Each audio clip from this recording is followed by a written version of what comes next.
So natay solar karon no, i-set up na nato daan para ang tag-iyan na mo install ani kay tungod kay mo lakaway ko. So mao na ang iyang solar 300 watts nya na controller nya battery siya nya inverter nga 3000 watts.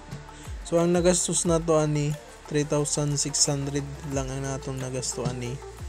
Tanan apil ng shipping fee. Nakamahal lang ni tungod kay ang shipping fee ani almost 600 kay tungod kay lain-lain siya shop nya walay shop nga namalagya og tanan na gyud basit na. So ang nahitabo ani bisag asa lang ko ni order nga shop.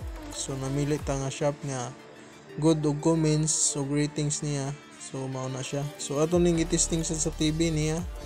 So okay siya, nigana siya nya hinay siya ang kaon sa battery. So it means nga kaya niya. So mao na siya.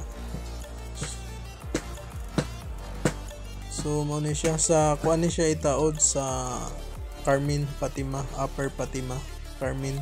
So mao na siya, na set up na ako tanang wire. So siya nang bahala mo install dito sa ilahang balay. So mao na siya.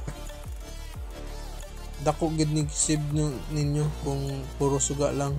Pwede sad mag TV ginagmay pero dali jud ni siya malubat. So mao ni akong advice niya nga mag-upgrade siya puhon og battery o solar niya. So mao na para bisag hinahinay lang nga upgrade kaya na niya. Pre-energy na siya kung dili kanunay mag-ulan. So mao na. Thank you.